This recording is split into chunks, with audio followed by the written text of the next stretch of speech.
Hello दोस्तों, स्वागत है आप सभी का आपके अपने चैनल रोमन इंस्टीट्यूट में। आज का ये वीडियो 12th क्लास फिजिक्स का रहेगा और फिजिक्स में हमारा नया चैप्टर का नाम लिखा नहीं हमने, लेसन 1 चल रहा था। लेसन 1 उसी का नया डेरिवेशन है, वेरी इंपॉर्टेंट डेरिवेशन कर लीजिएगा। इससे पहली वाली वीडियो में मैंने आपको वैद्युत द्विध्रुव की अक्षीय स्थिति में कराया था। आज ये डेरिवेशन है वैद्युत द्विध्रुव की निरक्षीय स्थिति में। निरक्षीय स्थिति में वैद्युत क्षेत्र की तीव्रता का व्यंजक। इससे पहले मैं वैद्युत द्विध्रुव आपको समझा चुका हूं। वैद्युत द्विध्रुव से इस डेरिवेशन में सिर्फ एक चीज लगने वाली है। वैद्युत द्विध्रुव होता है यदि कोई माइनस का आवेश और प्लस का आवेश, जैसे ये प्लस का माइनस का क्यू कूलम है, ये प्लस का क्यू कूलम है, यानी बराबर परंतु विपरीत प्रकृति के आवेश एक दूसरे से सूक्ष्म दूरी पर रखे होते हैं, जैसे कि 2l दूरी ये सूक्ष्म दूरी पर रखे होते हैं, तो इस निकाय को हम वैद्युत द्विध्रुव बोलते हैं। और वैद्युत द्विध्रुव का आघूर्ण इन दोनों आवेशों में से किसी एक आवेश के मान तथा इन दोनों आवेशों के बीच की दूरी के गुणा के बराबर होता है। ये वैद्युत द्विध्रुव आघूर्ण होता है। इस चीज का यूज होगा, जहां पर भी Q × 2l दिखाई देगा मैं वहां पर P रख दूंगा जब डेरिवेशन करूंगा।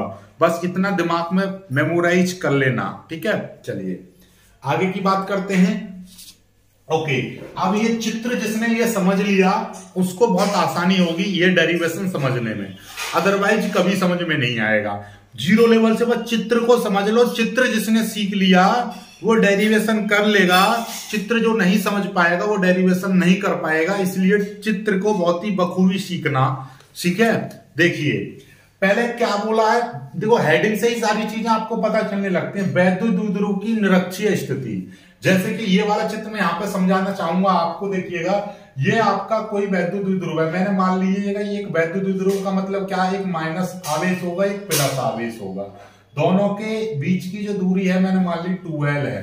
दोनों के बीच की दूरी कितनी है, 2l है। ओके, कोई दिक्कत नहीं है। अब इनका जो मध्य बिंदु है यहाँ पर ये O है। ओके, कोई दिक्कत नहीं है, ठीक है, बात समझ में आ गई होगी। एक वैद्युत द्विध्रुव है, इसका नाम मैंने दे दिया AB, ठीक है, जो माइनस क्यू कूलम और प्लस क्यू कूलम आवेशों से मिलकर बना है, जिनके बीच की दूरी 2l है। अब जब बीच की दूरी 2l है तो आधी आधी कर देंगे, क्योंकि ये मध्य बिंदु है भाई, कोई चीज है 10 मीटर की, इसको आधे आधे काट देंगे तो मतलब 5 मीटर ये 5 मीटर ये। ऐसे ही जब ये 2l है इस पूरे की, तो आधी 1l यहां से यहां तक की हो जाएगी और 1l यहां से यहां तक की हो जाएगी। बात समझ में आ रही होगी आपको बहुत ही अच्छे से, ठीक है। ओके, अब यहां से आगे अब हम क्या करने वाले हैं, ध्यान से देखिएगा कि हमारे पास ये वैद्युत द्विध्रुव है, इसकी निरक्षीय स्थिति, क्या बोला है, निरक्षीय स्थिति। निरक्षीय स्थिति का मतलब क्या है, यदि कोई वैद्युत द्विध्रुव है उसका माइनस क्यू कूलम आवेश यहां पर है और प्लस क्यू कूलम आवेश यहां पर है, इस रेखा को मिला देंगे तो ये तो अक्षीय हो जाएगी। ये क्या कहलाएगी, अक्षीय स्थिति कहलाएगी। और इसके लंबवत जो रेखा होगी, लंबवत जो स्थिति होगी, यानी ऊपर या नीचे, ये आपकी निरक्षीय होगी। तो बात समझ में आ गई, यानी इससे निरक्षीय स्थिति में r दूरी पर एक बिंदु यहां पर P है। r दूरी पर इस मध्य बिंदु O से निरक्षीय स्थिति में r दूरी पर एक बिंदु P है, जहां पर हमको वैद्युत क्षेत्र की तीव्रता ज्ञात करनी है, ठीक है। समझ में आ गया कि हमारे पास वैद्युत द्विध्रुव है ये, और इसकी मध्य बिंदु से निरक्षीय स्थिति में बिंदु P है, जहां पर वैद्युत क्षेत्र की तीव्रता ज्ञात करनी है। इतना समझ में आ गया, ठीक है। अब मैंने आपको बताया था कि माइनस से, जैसे हम प्लस से निकालेंगे या माइनस से, पहले यहां से ही स्टार्ट कर लो। जब माइनस से हम बिंदु P पर वैद्युत क्षेत्र की तीव्रता निकालेंगे, ऐसे यहां से, तो यहां से निकालेंगे, ठीक है, कोई दिक्कत नहीं है। लेकिन यहां से निकालेंगे तो उसके लिए फॉर्मूला क्या लगेगा, जैसे माइनस क्यू के कारण जो निकालेंगे वो हम E1 मान लिया। E1 का फॉर्मूला 1/4πε0k और Q/r², दूरी का स्क्वायर होता है। तो ये वाला आवेश यहां पर रखा हुआ है, बिंदु इस वाले पर निकाल रहे हैं, तो क्या हो जाएगा, AP का स्क्वायर आएगा। क्या आएगा, E1 बराबर 1/4πε0 Q/AP का स्क्वायर, इतना आएगा। तो मतलब ये है कि आपको एक तो AP की दूरी निकालनी पड़ेगी। अब यहां पे देखिएगा, जब यहां से हम वैद्युत क्षेत्र की तीव्रता यहां पर निकालेंगे तो इसकी दिशा किधर होगी, माइनस जो होता है, प्लस जो होता है, प्लस से तो वैद्युत बल रेखाएं दूर निकलती हैं, ठीक है। और माइनस की ओर आती हैं। ये चीज हम बहुत पहले सिखा चुके हैं कि माइनस की ओर वैद्युत बल रेखाएं आती हैं और प्लस से दूर जाती हैं। तो इससे माइनस की ओर आएगी तो E1 की दिशा किधर रहेगी, माइनस की ओर रहेगी। और प्लस से जो वैद्युत क्षेत्र की तीव्रता निकलेगी ऐसे, उसकी दिशा ऐसे जाएगी, ऊपर की ओर, दूर की ओर जाएगी, क्योंकि प्लस से सीधे निकलती है तो यहां से जो सीधी निकलेगी तो ऐसे निकल जाएगी। बात समझ में आ गई? ठीक है। अब इस बिंदु P पर यदि हम परिणामी तीव्रता निकालेंगे तो आप सोचो जरा, कोई चीज है, आपने 11वीं क्लास में वेक्टर पढ़ा होगा, नहीं पढ़ा बायोलॉजी वाले ध्यान दें। वेक्टर हम कैसे सिखाते थे? ऐसे, ये आपका कोई भी ऐसे समझ लीजिएगा, ए वेक्टर है, ठीक है, ये आपका ए वेक्टर है और ये आपका बी वेक्टर है, तो ये वाला इसका परिणामी वेक्टर होता था, आर वेक्टर परिणामी वेक्टर होता था, ठीक है। और इसको मैं नाम दे दूं यदि थीटा, तो यहां पर ये क्या है, ये ए वेक्टर है, ये आर है, ये आर है, तो इसका नाम यहां पर क्या हो जाएगा, आर कॉस थीटा होता था। और ये इसका ही ये वाला खंड क्या होता था, आर साइन थीटा होता था। ऐसे ही ए वेक्टर वाला क्या हो जाएगा, आर कॉस थीटा हो जाएगा। बात समझ में आ गई? ये वाला जो खंड है क्षैतिज खंड कहलाएगा, ये वाला ऊर्ध्वाधर खंड कहलाएगा। इन दोनों का ये परिणामी हो जाएगा। होगा ही नहीं होगा? समझ में आ गया आपको? ठीक है, बस यही चीज मैं आपको सिखाना चाह रहा हूं कि ये परिणामी होता है। ऐसे ही यदि ये वाला चित्र आपको समझ में आ गया कि हमारे पास एक वैद्युत द्विध्रुव AB है, मध्य बिंदु O है, इससे R दूरी पर एक बिंदु P है जहां पर हमको वैद्युत क्षेत्र की तीव्रता निकालनी है। वैद्युत द्विध्रुव की निरक्षीय स्थिति में बिंदु O से R दूरी पर एक बिंदु P है जहां पर वैद्युत क्षेत्र की तीव्रता निकालनी है। माइनस Q के कारण जो वैद्युत क्षेत्र की तीव्रता की दिशा होगी वो नीचे की ओर होगी, प्लस के कारण ऊपर की ओर होगी। तो इनकी जो परिणामी तीव्रता कैसे बनेगी, देखिए ध्यान से देखिएगा। यहां पर परिणामी तीव्रता ये इस तरीके से दिखाई दे रहा है। यदि यहां पर बिंदु P है, P पर एक तीव्रता तो ऐसे निकल रही है, ये E2, और E1 ऐसे निकल रही है। अब मैं इनकी परिणामी तीव्रता निकालूं तो ध्यान से समझिएगा। पहले मैं इस E2 को डिवाइड करूं दो भागों में, तो कैसे होगा, एक तो ऐसे निकल जाएगा और एक ऊपर की ओर निकल जाएगा, एक ऊपर की ओर निकल जाएगा। अब थीटा कहां पर आएगा, थीटा कहां पर आएगा, ये चीज इंपॉर्टेंट है, थीटा कहां पर आएगा। उसके लिए मैं आपको बताऊं, देखिएगा ध्यान से समझिएगा कि यहां पर देखिए ये वाला आपका Q आवेश है, इससे यदि मैं यहां पर ऐसे निकालूं, रेखा निकालूंगा ऐसे, ये रेखा मैंने मान ली इस तरीके से गई हुई है, तो ये कुछ ना कुछ यहां पर झुकाव होगा, वो मैंने थीटा मान लिया। क्या मान लिया, थीटा। जब ये थीटा मान लिया तो ये भी थीटा हो जाएगा। ऐसा क्यों भाई, जब ये थीटा माना तो ये भी थीटा क्यों हो जाएगा, पहले समझो। जब ये थीटा है तो ये भी थीटा क्यों हो जाएगा, क्योंकि ये जो आवेश देखिएगा, ये एक वैद्युत द्विध्रुव है जिसका ये मध्य बिंदु है। जब मध्य बिंदु है तो ये वाला मध्य बिंदु तो सीधे में है, तो जितना इधर है वैद्युत द्विध्रुव उतना ही उधर है। जब यहां से इतना झुकाव आएगा उतना ही यहां से झुकाव आएगा, बराबर आएगा, तो थीटा हो गया। अब इस पर में यदि इस वाले बिंदु पर यदि मैं एक इस तरीके की एक क्या रेखा खींच, एक समांतर रेखा, इस वाली रेखा के एक समांतर रेखा खींच दूं, तो आपको पता होगी जब दो समांतर रेखा खींची होती है और उनको एक तिर्यक रेखा काट दे, तो यहां पर जितना कोण होता है वही कोण इसके बराबर होता है, और ये वाला जितना कोण होता है उतना ही ये वाला कोण होता है, और जितना ये कोण है उतना ही ये कोण होगा। तो अब ये स्थिति देखिएगा, ऊपर वाले को मैं मिटा दूं तो अब जितना ये वाला नीचे को मिटा दूं, जितना ये वाला कोण होगा उतना ही ये कोण होगा। तो कोई भी जेड टाइप का बनता है तो जितना ये कोण होता है उतना ही ये वाला कोण होता है। तो यहां पर देखिएगा जेड टाइप का बन गया, ऐसे आया, यहां पर जितना कोण है और ये वाला ऐसे निकल जाएगा तो उतना ही कोण ये होगा। ऐसे ही जब ये वाला कोण होगा, इस वाले के लिए देखोगे ऐसे निकल जाएगा तो उतना ही कोण ये होगा। तो बात ये आई कि यहां पर ये वाला जो कोण बनेगा, यहां पर देखिएगा ये वाला हमने E2 निकाल दिया, ये बिंदु P था, इसको दो भागों में डिवाइड कर दिया तो ये वाला कोण थीटा हो जाएगा। ऐसे ही यहां पर ये E1 है, ये E1 है तो इसका कोण थीटा ये हो जाएगा, और इसका एक नीचे की ओर निकल जाएगा E। ठीक है, अब देखिए ध्यान से, ये निकल जाएगा। अब आप मुझको एक चीज बताइए, ये आपका E है तो ये थीटे वाला जो होता है, जब थीटा जैसे ये है, आपको अभी अभी मैंने बताया था, ये परिणामी आर है, तो ये वाला आर कॉस थीटा होता था क्योंकि यहाँ पे थीटा लगा हुआ है, ये आर साइन होता था। यदि ऐसे ही मैं यदि यहाँ पे ई कर दूंगा तो ये ई हो जाएगा, ये ई हो जाएगा। ठीक उसी तरीके से यहाँ पर ये E2 है, तो ये थीटा के साथ वाला क्या हो जाएगा, E2 cos थीटा हो जाएगा। इसके ऊपर वाला क्या हो जाएगा, E2 sin थीटा हो जाएगा। ऐसे ये E1 है, ये थीटा आ रहा है, तो यहाँ पर E1 cos थीटा हो जाएगा, और ये वाला आपका E1 sin थीटा हो जाएगा। तो ये वाले जो यहाँ पर जो कंडीशन बनेगी आपकी, दो बनेगी यहाँ पर, इस तरीके से निकलेगा दो चीज, तो दोनों की दिशा इधर रहेगी, एक आपका E2 cos थीटा होगा और एक यहाँ पर E1 cos थीटा रहेगा, और इसके ऊपर की ओर यहाँ पर E2 sin थीटा रहेगा, और नीचे की ओर E1 sin थीटा रहेगा। ये बिंदु P आपका है। तो ये वाला जो P बिंदु है, इसका जूम करके मैंने यहां पर लिख दिया, ऐसा समझ लो ये बनेगा चित्र। अब आपको चित्र समझ में आ गया होगा, ये पूरा ये दोनों चित्र मैंने यहां पर बखूबी आपको सिखा दिए हैं कि यानी ये वाला जो यहाँ पर परिणामी निकलेगा इस बिंदु पर, वो इस तरीके का बनेगा। बात समझ में आ गई होगी, ठीक है। तो आप यहां पर समझ में आ गया होगा कि ये P आखिर यहाँ पर वास्तव में तो यहाँ पर ये इस तरीके का बनेगा, ये बिंदु P है ना, यहाँ पर इस तरीके का है, तो यहाँ पर ये ऐसे निकल जाएगा, ये ऐसे निकल जाएगा, तो ये तो यहाँ पर E1 आ जाएगा, ये आपका E1 आ जाएगा, और यहां से ऐसे निकलेगा, ये आपका E2 हो जाएगा।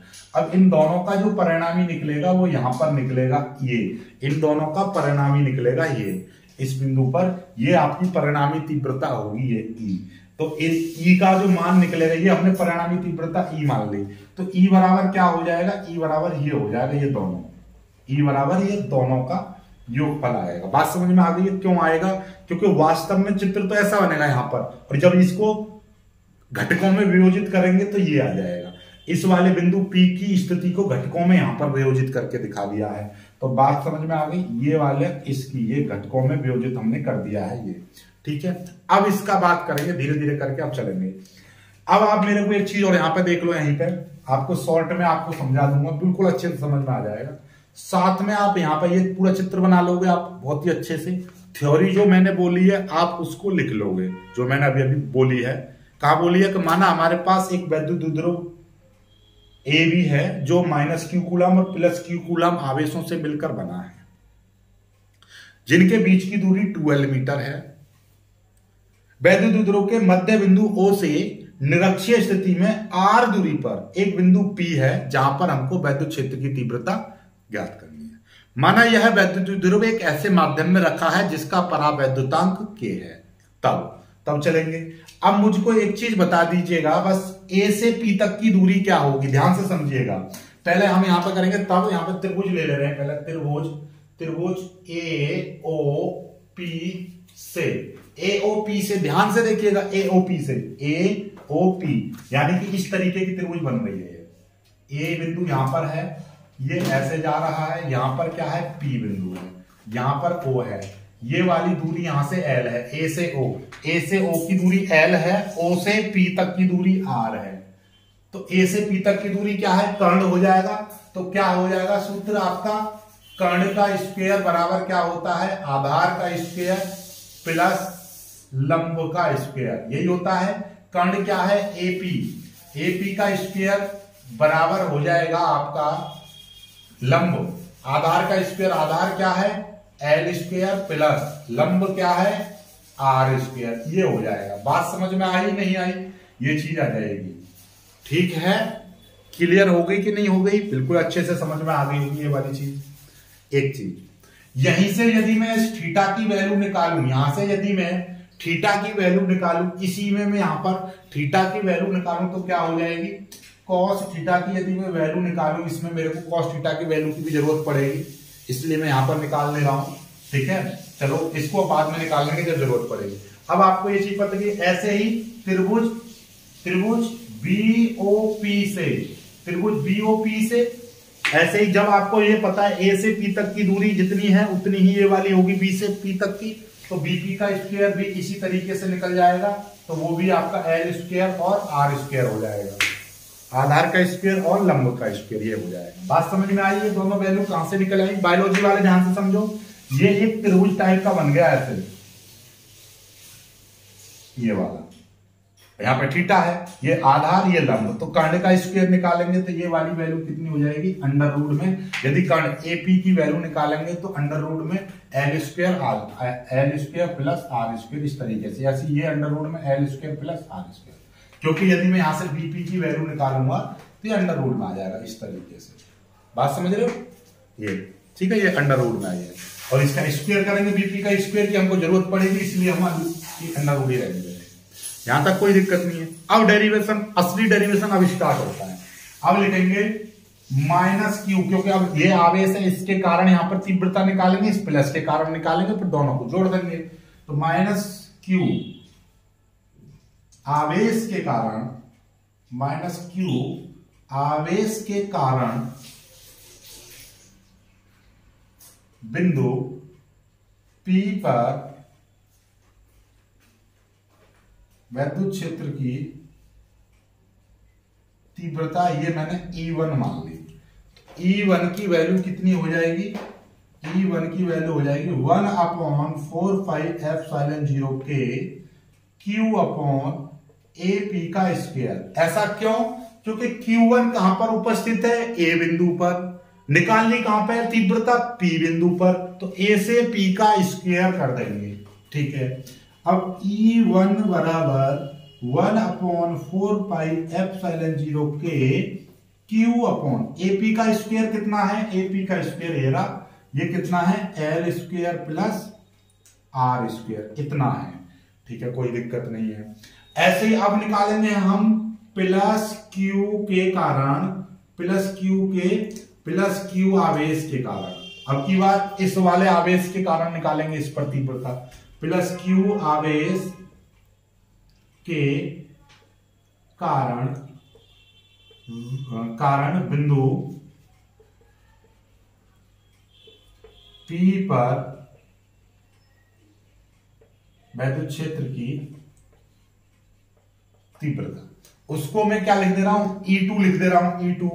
तो E2 बराबर क्या हो जाएगा? E2 बराबर हो जाएगा 1/4πε0K Q अपॉन BP का स्क्वायर, Q अपॉन BP का स्क्वायर, क्योंकि इस Q प्लस Q यहां पर बिंदु B पर स्थित है और P पर निकालनी है, तो B से P का स्क्वायर करेंगे, और B से P का स्क्वायर कितना है?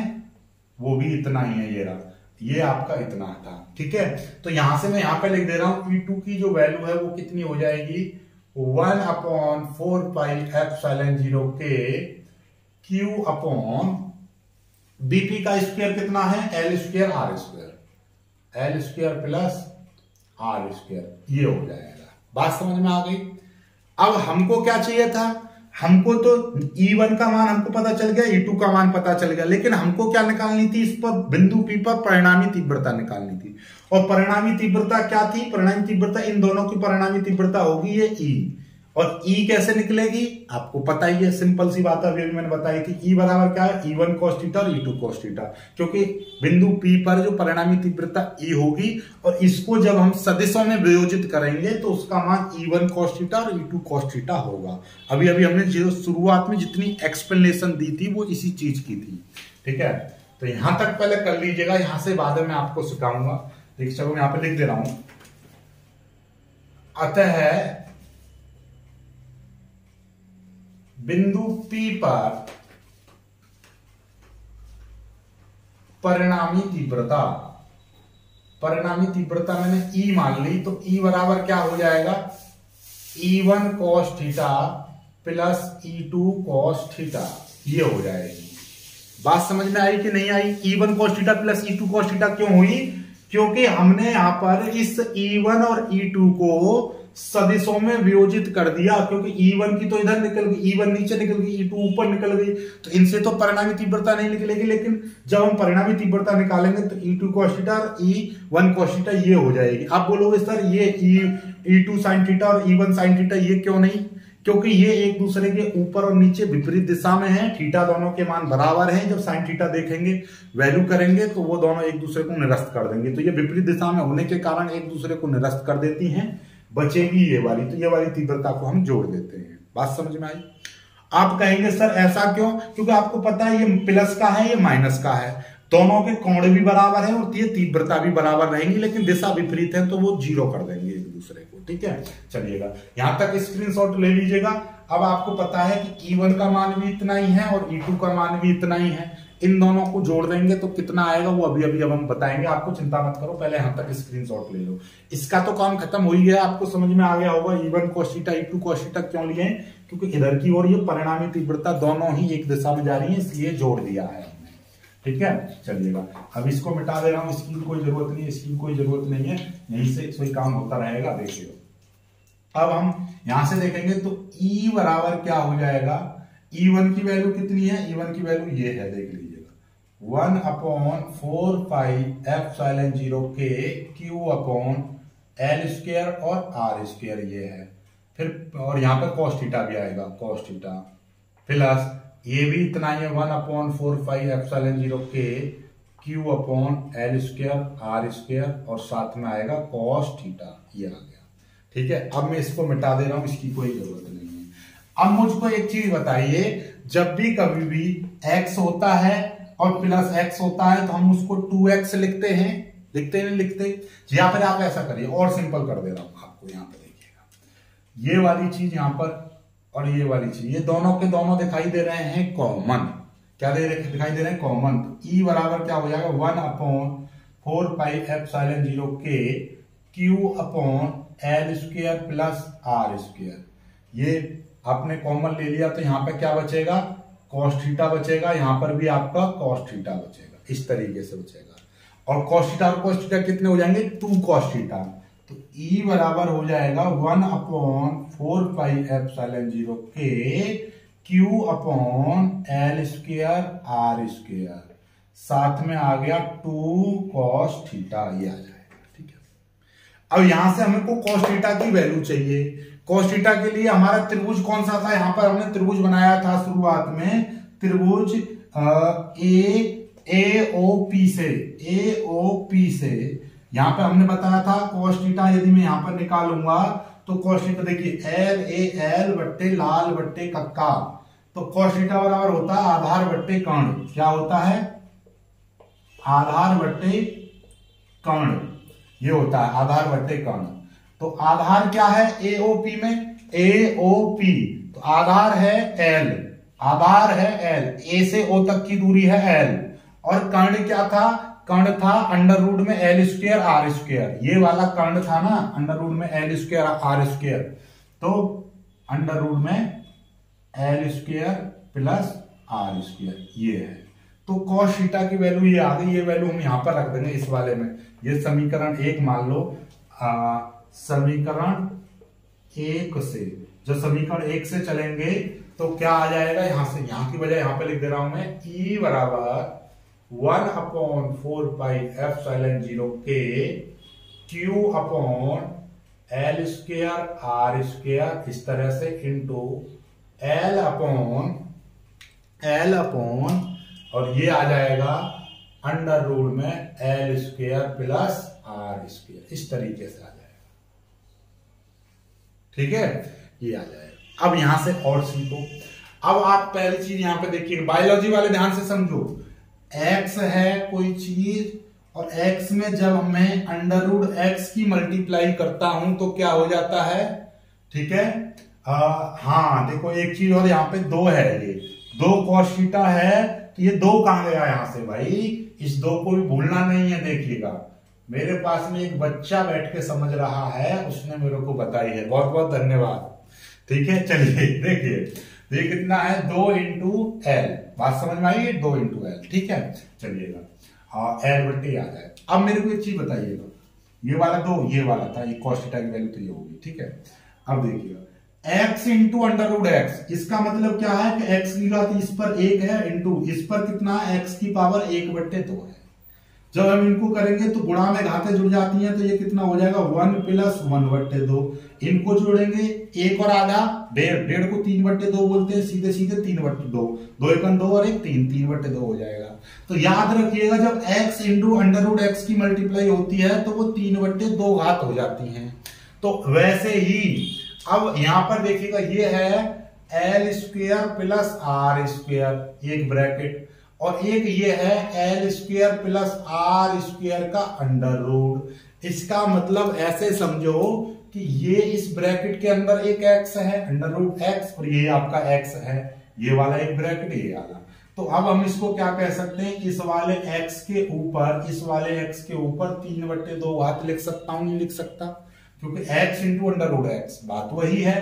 तो इसीलिए यहां पर ये क्या हो जाएगा, ये आपका हो जाएगा, ये E इजिकल टू 1/4πε0k, और ऊपर तो हो जाएगा Q इंटू 2L हो जाएगा, और नीचे हो जाएगा L square plus R square की घात 3/2, इतना हो जाएगा। बायोलॉजी वाले सीख गए ना, x into under root x बराबर होता है x की पावर 3/2, ये वाला x, ये वाला अंडर रूट एक्स, इस तरह से। तो इसका क्या हो जाएगा, x की पावर 3/2। ठीक है, अभी मैंने क्या बताया था, वैद्युत द्विध्रुव आघूर्ण मैंने बताया था, क्योंकि ये वैद्युत द्विध्रुव आघूर्ण चल रहा है। क्या चल रहा है, वैद्युत द्विध्रुव के कारण निरक्षीय स्थिति में वैद्युत क्षेत्र की तीव्रता चाहिए। तो मैंने क्या बताया कि Q इंटू 2L जब भी आएगा तो वहां पर हम P रख देंगे, क्यों, क्योंकि वैद्युत द्विध्रुव आघूर्ण बराबर होता है, यहां पर मैं लिख दे रहा हूं हाईलाइट करके, P बराबर होता है Q इंटू 2L। तो इस वाली जगह पर हम क्या लिख देंगे, E बराबर ये हो जाएगी P की वैल्यू 1/4πε0k, और ये हो जाएगा P/L square plus R square की पावर 3/2, इस तरीके से आ जाएगा। बात समझ में आ गई। अब हमने क्या बताई थी, एक चीज और शुरुआत में पहले वाला डेरिवेशन करवाया था, नए स्टूडेंट ने यहां पे समझो कि ये वैद्युत द्विध्रुव जो होता है, ये बहुत आवेश बहुत पास पास रखे होते हैं। वैद्युत द्विध्रुव की परिभाषा ये होती है कि जब बराबर परंतु विपरीत आवेश एक दूसरे से सूक्ष्म दूरी पर रखे होते हैं, यानी कि तो ये 2L अपने आप में इन दोनों आवेशों के बीच की दूरी है 2L, तो ये सूक्ष्म दूरी है, और इस सूक्ष्म दूरी की आधी दूरी और सूक्ष्म हो गई, यानी कि L क्या है, इस सूक्ष्म दूरी का आधा भाग है L, सूक्ष्म दूरी होगी। अब सूक्ष्म दूरी का जब हम स्क्वायर करते हैं तो वो और ज्यादा सूक्ष्म हो जाता है। क्यों, ये देखिए, जैसे कि मैंने वहां पर पहले भी यही एग्जांपल लिया था, 5.001 है, इसका यदि मैं स्क्वायर कर दूं है तो ये हो जाएगा आपका 5.0000001, इतना हो जाएगा। तो देखो ये तो 5.001 था, लेकिन जब हमने इसका स्क्वायर कर दिया तो 5.00000 और पीछे हट गया, और छोटा हो गया, ये हुआ कि नहीं। तो ऐसे ही जब ये एल स्क्वायर अपने आप में, देखिए आर तो अपने आप में एक बड़ी दूरी है, यानी यहां से यहां तक की दूरी है, ठीक है। तो बड़ी चीज का जब स्क्वायर करते हैं, जैसे ये 5 है, सॉरी इसका 5 का स्क्वायर करेंगे 25 हो जाएगा, तो ये इसका जब मैं स्क्वायर करूंगा 5 का तो ये तो 25 हो गया। लेकिन जब मैंने ये 0.001 का यदि मैं स्क्वायर करूंगा तो ये 0.0000001 आएगा, और छोटा होता चला जाता है, ठीक है। तो जितनी एक से जितनी छोटी संख्या होगी, यदि हम उसका स्क्वायर करते हैं तो और छोटा हो जाता है, और फिर उस छोटी संख्या को किसी संख्या में यदि हम जोड़ेंगे तो उस पर ज्यादा फर्क नहीं पड़ेगा। जैसे ये 25 है, और 25 में मैं 0.0000001 ऐसे जोड़ दूं, कुछ फर्क पड़ेगा। सार्थक अंकों की दृष्टि से देखें, यहां से इस जगह अगला अंक देखेंगे 5 या 5 से अधिक हो तो इसमें जोड़ते नहीं, तो छोड़ देते हैं, तो इसको छोड़ देंगे। तो इसीलिए हम क्या लिखेंगे यहां पर कि R is greater than L, मतलब L की तुलना में R का मान बहुत बहुत बहुत बड़ा है, इसलिए L स्क्वायर क्या है, L स्क्वायर अपने आप में क्या हो जाएगा, अति सूक्ष्म हो जाएगा। ये क्या है, L स्क्वायर और सूक्ष्म हो जाएगा। तो इसको क्या करेंगे हम, अतः L को